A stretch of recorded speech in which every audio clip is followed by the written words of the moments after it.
സുഹൃത്തുക്കളെ നമസ്കാരം. ഞാനിപ്പോഴുള്ളത് മുരുടേശ്വറിലാണ്. ഇപ്പം ബസ്സിൽ വന്നിറങ്ങിയതേയുള്ളൂ. ഈ കാണുന്ന കവാടത്തിലൂടെ കടന്ന് ഒരു 3 കിലോമീറ്റർ പോയാൽ നമ്മൾ പ്രസിദ്ധമായ മുരുടേശ്വർ ക്ഷേത്രത്തിലെത്തും. മറ്റൊരു ബസ്സിൽ കയറി ഞാൻ ക്ഷേത്രത്തിന്റെ തൊട്ടടുത്തുള്ള ബസ് സ്റ്റാൻഡിൽ വന്നിറങ്ങിയിരിക്കുന്നു. ബസ് സ്റ്റാൻഡിന് സമീപമുള്ള മനോഹരമായ ഒരു കുളമാണിത്. ഉടുപ്പിയിൽ നിന്നും ഇന്നു രാവിലെയാണ് ഞാൻ മുരുടേശ്വറിലേക്ക് പോന്നത്. ഇടയ്ക്ക് വഴിയിൽ കടലും സൗപർണികാ നദിയും ദേശീയപാതയുടെ ഇരുവശങ്ങളിലുമായി മുട്ടിയുരുമ്മി ഒഴുകുന്നത് കണ്ട് അത് ആസ്വദിക്കാൻ ഞാൻ മർവന്തയിലെ കടൽ തീരത്തിറങ്ങി. അതിമനോഹരമായ ആ ദൃശ്യത്തിന്റെ വീഡിയോ നേരത്തെ ഇട്ടിട്ടുണ്ട്. ലിങ്ക് ഡിസ്ക്രിപ്ഷൻ ബോക്സിൽ കൊടുത്തിരിക്കുന്നു. കാണാത്തവർ തീർച്ചയായും കാണണം. ആ കാണുന്നതാണ് ക്ഷേത്രത്തിന്റെ 20 നിലകളോടുകൂടിയ രാജഗോപുരം. 2008 ഇത് പണിതുയർത്തിയത്. കർണാടകയിലെ ഉത്തര കന്നഡ ജില്ലയിലാണ് മുരുടേശ്വർ. ഉടുപ്പിയിൽ നിന്നും 102 കിലോമീറ്ററും മംഗലാപുരത്തു നിന്നും 151 കിലോമീറ്ററുമാണ് ഇങ്ങോട്ടേക്കുള്ളത്. ഇപ്പോൾ സമയം വൈകിട്ട് 5 മണി കഴിഞ്ഞിരിക്കുന്നു. രാത്രിയാകും മുമ്പ് തൊഴുതിറങ്ങണം. ക്ഷേത്രത്തിനു വെളിയിൽ നല്ല ജനത്തിരക്കുണ്ട്. അറബിക്കടലിനോട് ചേർന്നുള്ള കണ്ടുക ഹിൽസ് എന്ന ചെറിയൊരു കുന്നിൻ മുകളിലാണ് മുരുടേശ്വർ ക്ഷേത്രം ഇരിക്കുന്നത്. ഗോപുരദ്വാരത്തിന്റെ 2 വശത്തുമായി നിലകൊള്ളുന്ന ഭംഗിയുള്ള കൊമ്പനാനകളെ കണ്ടാൽ ഇവ കോൺക്രീറ്റിൽ പണിതതാണെന്ന് തോന്നുകയേയില്ല. യഥാർത്ഥത്തിലുള്ള കൊമ്പനാനകളുടെ വലിപ്പമുണ്ട് ഇവയ്ക്ക്. ഗോപുരത്തിന്റെ ഫിനിഷിംഗ് പണികൾ എന്തൊക്കെയോ ഇപ്പോഴും നടക്കുന്നുണ്ട്. അതാണ് ഈ നിലകളൊക്കെ ഇട്ടിരിക്കുന്നത്. 237 അടി ഉയരമുണ്ട് ഈ ഗോപുരത്തിന്. തമിഴ്നാട്ടിലെ തിരുച്ചിറപ്പള്ളിയിലുള്ള ശ്രീരംഗനാഥസ്വാമി ക്ഷേത്രത്തിന്റെ 239 അടി ഉയരമുള്ള ക്ഷേത്രഗോപുരം കഴിഞ്ഞാൽ ഭാരതത്തിലെ ഏറ്റവും ഉയരമുള്ള ക്ഷേത്രഗോപുരമാണിത്. ഞാൻ ഗോപുര കവാടത്തിൽ കൂടി ക്ഷേത്രത്തിനകത്തേക്ക് പ്രവേശിച്ചിരിക്കുന്നു. ക്ഷേത്രത്തിന് ഉൾഭാഗമാണ് ഈ കാണുന്നത്. മഹാദേവന്റെ ആത്മലിംഗാംശത്തോടു കൂടിയ ശിവലിംഗമാണ് ഇവിടെ ശ്രീകോവിലിലുള്ളത്. തറനിരപ്പിൽ നിന്നും 2 അടി താഴെയുള്ള ഈ യഥാർത്ഥ ശിവലിംഗം നമുക്ക് കാണാൻ സാധിക്കുകയില്ല. വിശേഷാൽ പൂജകളും മറ്റും നടത്തുന്നവർക്ക് ശ്രീകോവിലിനോട് തൊട്ടടുത്തു പോയി നിന്ന് ഇത് കാണാം. ശ്രീകോവിലിനു ചുറ്റുമായി മുരുകനും ഗണപതിയും ഉൾപ്പെടെ ധാരാളം ഉപദേവതാ പ്രതിഷ്ഠകളും ഉണ്ടിവിടെ.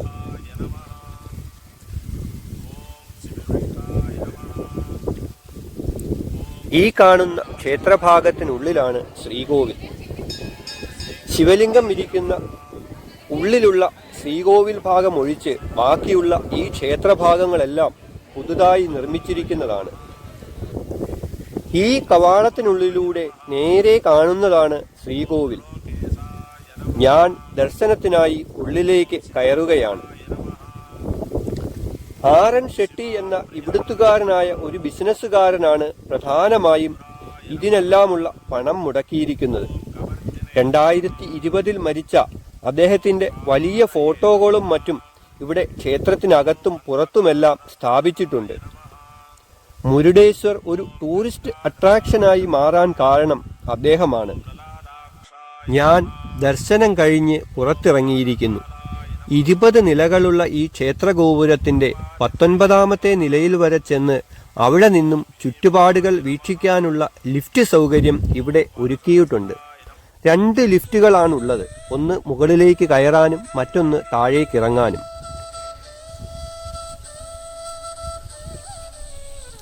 ഈ കാണുന്നതാണ് ലിഫ്റ്റ്. അതിന് മുകളിൽ കാണുന്നത് ആർ.എൻ. ഷെട്ടിയുടെ ഫോട്ടോയാണ്. 20ാമത്തെ നിലയിലേക്ക് പൊതുജനങ്ങൾക്ക് പ്രവേശനമില്ല. ഞാൻ ലിഫ്റ്റിൽ കയറി മുകളിലെത്തിയിരിക്കുന്നു. ഇവിടെ നിന്നാൽ കണ്ടുക കുന്നുകളുടെ മുകളിൽ സ്ഥാപിച്ചിരിക്കുന്ന ശിവഭഗവാന്റെ 123 അടി ഉയരമുള്ള പടുകൂറ്റൻ ശില്പം താഴെ ആർത്തിരമ്പുന്ന അറബിക്കടലിന്റെ പശ്ചാത്തലത്തിൽ പൂർണ്ണ രൂപത്തിൽ വ്യക്തമായി കണ്ടാസ്വദിക്കും. യഥാർത്ഥത്തിൽ ഈ സ്ഥലത്തിന്റെ പൂർവനാമം മൃഡേശ്വർ എന്നായിരുന്നു. ഇവിടെ ഈ പുതിയ ക്ഷേത്രമെല്ലാം വന്നതിനു ശേഷമാണ് ഇവിടം മുരുടേശ്വർ എന്ന് പുനർനാമകരണം ചെയ്തത്. രാമായണ കാലഘട്ടവുമായി ബന്ധപ്പെട്ടതാണ് മുരുടേശ്വർ ക്ഷേത്രത്തിന്റെ ഐതിഹ്യം. ക്ഷേത്രവുമായി ബന്ധപ്പെട്ട് കിടക്കുന്ന ഈ ഐതിഹ്യം കൂടി ചെറുതായൊന്ന് സൂചിപ്പിക്കാം. രാവണന്റെ മാതാവും വലിയ ശിവഭക്തയുമായിരുന്ന കൈകസി തന്റെ മകന്റെ ഐശ്വര്യത്തിനും ഉയർച്ചയ്ക്കുമായി നിത്യവും ഒരു ശിവലിംഗത്തെ ആരാധിച്ചിരുന്നു.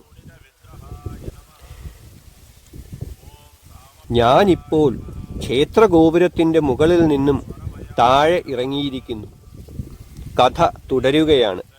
ദേവേന്ദ്രൻ രാവണന്റെ ഐശ്വര്യത്തിനു കാരണമായ ഈ ശിവലിംഗം ഒരിക്കൽ മോഷ്ടിച്ച് കടലിലെറിഞ്ഞു. ശിവലിംഗം നഷ്ടപ്പെട്ട രാവണന്റെ മാതാവ് കൈകസി ദുഃഖിതയായി മകനെ സമീപിച്ചു.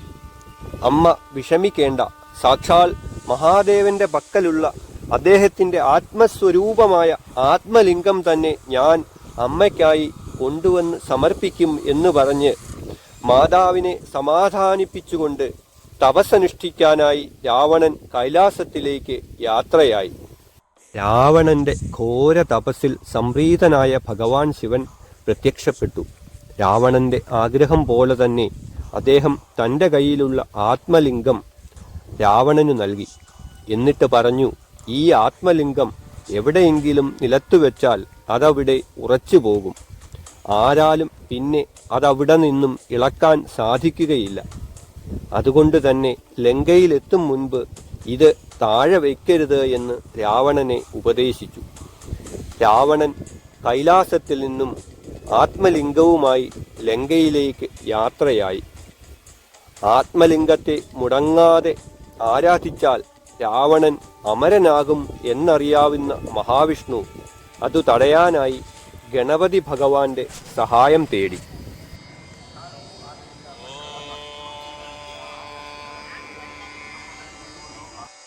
ശിവായ നമഃ. ഓം മഹേശ്വരായ നമഃ. ഓം മഹാദേവന്റെ 37 മീറ്റർ ഉയരമുള്ള പത്മാസനസ്ഥനായിരിക്കുന്ന വലിയ ശില്പത്തിനടുത്തേക്കാണ് ഞാൻ നടക്കുന്നത്. ഈ കാണുന്നത് മുൻപ് സൂചിപ്പിച്ച ആറൻ ഷെട്ടിയുടെ പ്രതിമയാണ്. കഥ വീണ്ടും തുടരുകയാണ്. അവർ രണ്ടുപേരും ചേർന്ന് രാവണനെ കബളിപ്പിക്കാനായി പദ്ധതിയൊരുക്കി. അപ്പോൾ രാവണൻ യാത്ര ചെയ്ത് ഗോകർണത്തിന് സമീപമെത്തിയിരുന്നു. ഈ സമയം മഹാവിഷ്ണു മായയാൽ സൂര്യനെ മറച്ചു സന്ധ്യയാക്കി. മുടങ്ങാതെ സന്ധ്യാവന്ദനം ചെയ്തിരുന്ന രാവണൻ ഗോകർണത്തെ കടൽ തീരത്ത് വെച്ച് സന്ധ്യാവന്ദനം ചെയ്യാൻ നിശ്ചയിച്ചു. ആത്മലിംഗം താഴെ വയ്ക്കാതെ സന്ധ്യാവന്ദനം ചെയ്യാൻ കഴിയുകയില്ല. ധർമ്മസങ്കടത്തിലായ രാവണന് മുൻപിൽ ഗോക്കളെ മേയിച്ചുകൊണ്ട് ഒരു ബ്രാഹ്മണ കുമാരന്റെ രൂപത്തിൽ ഗണപതി എത്തി. കാലി മേയിച്ച് എത്തുന്ന ബ്രാഹ്മണകുമാരന്റെ കയ്യിലേക്ക് രാവണൻ ആത്മലിംഗം സമർപ്പിക്കുന്ന ശില്പമാണ് ഈ കാണുന്നത്. തൊട്ടപ്പുറത്തായി കാണുന്നത് ഭഗീരഥൻ ഗംഗയെ ഭൂമിയിലേക്ക് ആവാഹിക്കുന്ന ശില്പമാണ്. കഥ തുടരുന്നു. യാതൊരു സാഹചര്യത്തിലും ആത്മലിംഗം താഴെ വയ്ക്കരുത് എന്ന് രാവണൻ ബ്രാഹ്മണ കുമാരനോട് അപേക്ഷിച്ചു. കുമാരൻ പറഞ്ഞു, താഴെ വെക്കേണ്ടി വന്നാൽ അതിനു മുൻപായി ഞാൻ അങ്ങയെ 3 തവണ വിളിക്കും. അതിനുള്ളിൽ അങ്ങ് എത്തിയില്ലെങ്കിൽ ഞാൻ താഴെ വയ്ക്കും എന്ന്. അങ്ങനെ രാവണൻ സന്ധ്യാവന്ദനത്തിനായി കടലിലേക്കിറങ്ങി. കുറച്ചു കഴിഞ്ഞ് ബ്രാഹ്മണന്റെ വിളി കേട്ട് മടങ്ങിയെത്തിയ രാവണൻ നിലത്തുറച്ചിരിക്കുന്ന ആത്മലിംഗമാണ് കണ്ടത്. ബ്രാഹ്മണകുമാരൻ ഓടി മറഞ്ഞിരുന്നു. കോപിഷ്ഠനായ രാവണൻ ആത്മലിംഗം അവിടെ നിന്നും ഇളക്കിയെടുക്കാൻ പലതവണ ശ്രമിച്ചു പരാജയപ്പെട്ടു.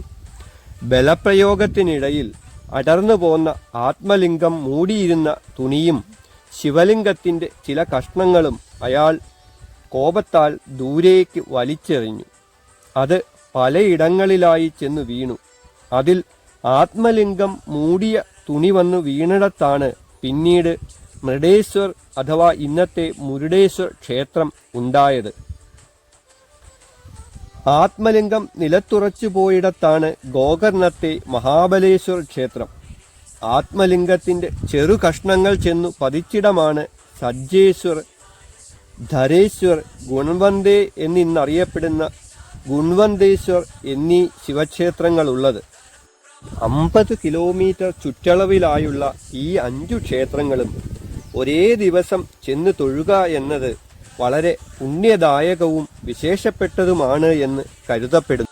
ഈ കുന്നിനു മുകളിൽ നിന്നുമുള്ള മുരുടേശ്വർ ക്ഷേത്ര സമുച്ചയത്തിന്റെ കാഴ്ചയാണ് ഈ കാണുന്നത്. സ്വർണ്ണ നിറത്തിൽ ഉയർന്നു കാണുന്നതാണ് ശിവലിംഗ പ്രതിഷ്ഠയുള്ള പ്രധാന ശ്രീകോവിൽ.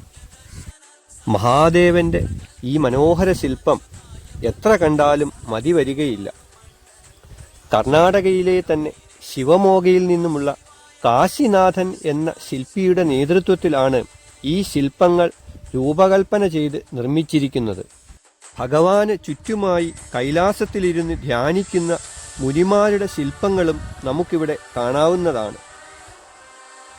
50 കോടി രൂപയാണ് ഈ മഹാദേവ ശില്പത്തിനായി ചിലവായത് എന്നാണ് അറിയാൻ കഴിഞ്ഞത്.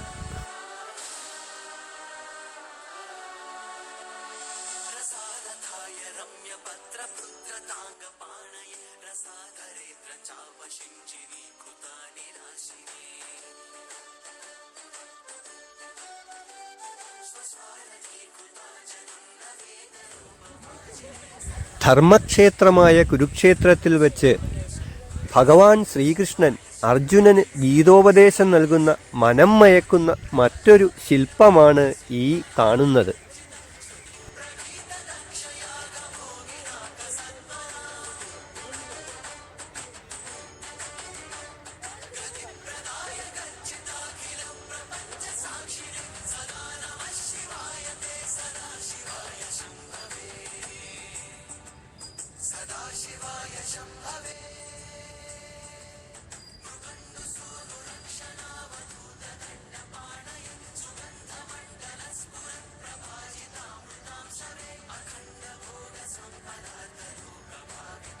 മുരുടേശ്വറിലെ ക്ഷേത്രോത്സവത്തിന് ഭഗവാനെ എഴുന്നള്ളിക്കാൻ ഉപയോഗിച്ചിരുന്ന രാജകാലഘട്ടത്തിലുള്ള രഥമാണിത്.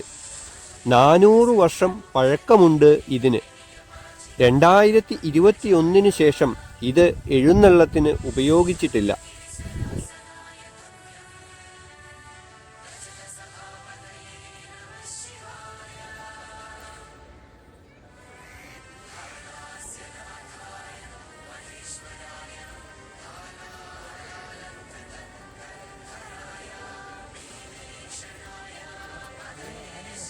മഹാദേവന്റെ ശില്പത്തിന് താഴെയുള്ള ക്ഷേത്രമാണിത്. തൊട്ട് താഴെയായി കാണുന്നത് ശനിദേവ ക്ഷേത്രമാണ്.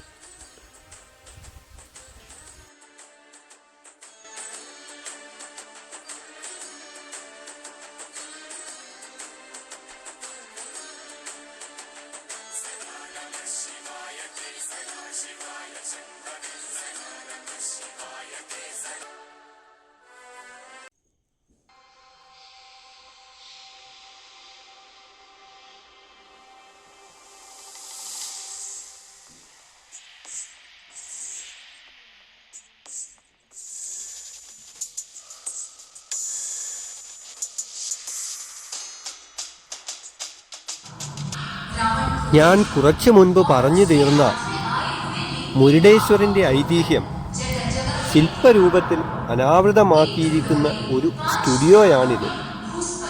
ശിവശില്പത്തിന്റെ ചുവട്ടിലുള്ള ക്ഷേത്രത്തിനോട് ചേർന്ന് മഹാദേവ ശില്പത്തിനടിയിൽ ഒരു ഗുഹാന്തരീക്ഷത്തിലാണ് ഇത് തയ്യാറാക്കിയിരിക്കുന്നത്. ഹിന്ദി, ഇംഗ്ലീഷ്, കന്നഡ ഭാഷകളിലായി ഈ ഐതിഹ്യ കഥകൾ ഇവിടെ എപ്പോഴും സ്പീക്കറിൽ കേൾപ്പിച്ചുകൊണ്ടിരിക്കുന്നുമുണ്ട്.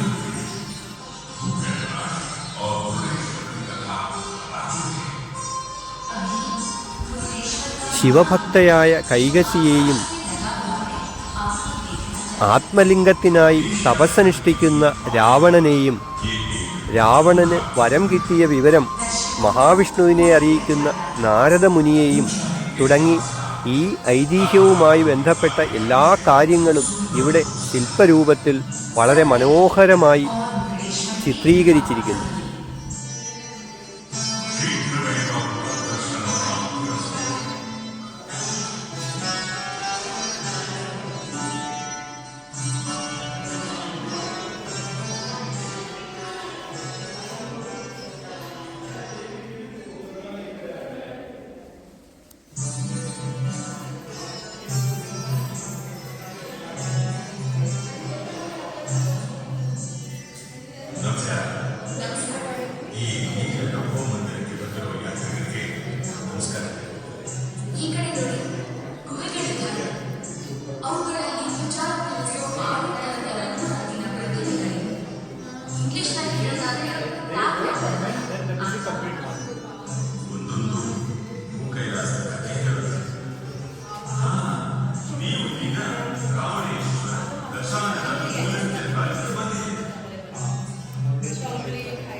സ്റ്റുഡിയോയിൽ നിന്നും പുറത്തിറങ്ങിയിരിക്കുന്നു.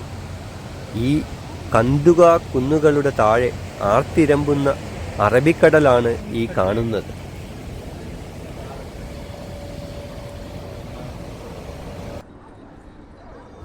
സൂര്യാസ്തമയം കഴിഞ്ഞിരിക്കുന്നു. ക്ഷേത്രത്തിൽ ദീപാരാധന സമയമാണ്. അതിൻ്റെ കൊട്ടും പാട്ടുമൊക്കെയാണ് ഈ കേൾക്കുന്നത്.